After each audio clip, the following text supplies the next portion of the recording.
Bonjour, je suis Dominique Bluzet, le directeur du Festival de Pâques, du Grand Théâtre de Provence et d'autres théâtres. Et je vous retrouve là pour vous parler de la manière dont va se passer le Festival de Pâques.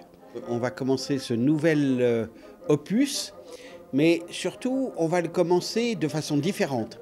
Le but ne sera pas simplement de se dire il n'y a pas de public, qu'est-ce qu'on fait, c'est terrible, il faut rouvrir les théâtres. Le but, ça a été de se dire il n'y aura pas de public, alors comment est-ce qu'on va vers les gens ?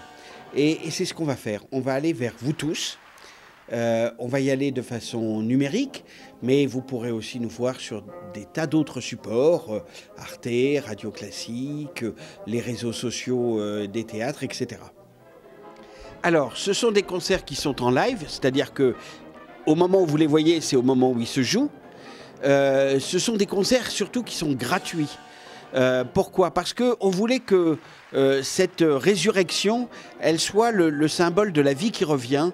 Et moi, je préférais qu'on prenne le risque financier de faire ça pour dire aux gens, vous savez, allez, la vie revient, partageons tous un moment de bonheur, partageons-le de façon non marchande, en étant tous ensemble. Après, il y a la possibilité de faire des dons qui nous aident, nous, pour les artistes, pour le fonctionnement du festival, etc. Ça sera à chacun de le faire. Mais sur le principe, le festival, il est gratuit, il vous est offert, il est en live, il n'y a pas de possibilité de replay. Attention, parce que justement, ce qui est important, c'est de vivre le moment. Et non pas de se constituer une banque de données. Là, ce qui va être formidable, c'est qu'à 20h20, par exemple, vous allez aller sur le site du Festival de Pâques d'Aix-en-Provence. Vous allez avoir des petits entretiens avec des artistes, vous verrez qui sont nos partenaires, etc. Puis à 20h30, il y a une très jolie jeune femme qui va venir vous parler de ce que vous allez voir. Et puis, il y aura un petit mot de notre mécène, le CIC, sans qui rien de tout cela n'aurait pu arriver. Et puis après, vous pourrez vous laisser porter par la musique. C'est quand même ce qu'il y aura de plus beau. Et là, grâce à votre téléphone, vous pourrez choisir entre 4 axes de vision. C'est-à-dire que nous, on va filmer avec 8 caméras.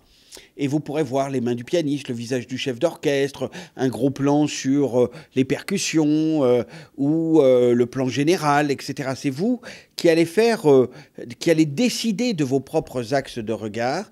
C'est-à-dire que c'est vraiment une proposition interactive, à la fois musicale et visuelle. Et puis, ben voilà, à l'entracte, pour les concerts où il y aura de l'entracte, il y aura des petites rencontres avec des musiciens.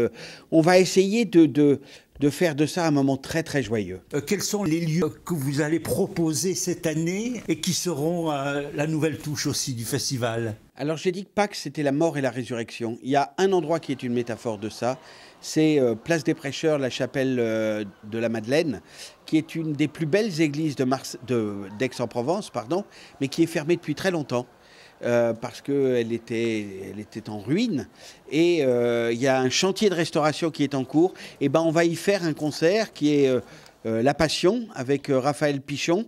Et donc, ça sera là aussi, comme pour Pâques, célébrer à la fois la mort et la résurrection d'un lieu, d'un des plus beaux lieux d'Aix-en-Provence, la chapelle de la Place des Prêcheurs, la chapelle de la Madeleine. Et j'espère que la France entière, à travers ces images, qui seront à la fois sur notre portail, mais aussi sur Arte en direct, et ben que les gens se diront Aix-en-Provence, qu'est-ce que c'est beau, il faut absolument qu'on y aille. Bonjour à tous. Vous nous avez manqué et on est vraiment content de vous retrouver. Alors on vous donne rendez-vous à Aix-en-Provence du 27 mars au 11 avril 2021.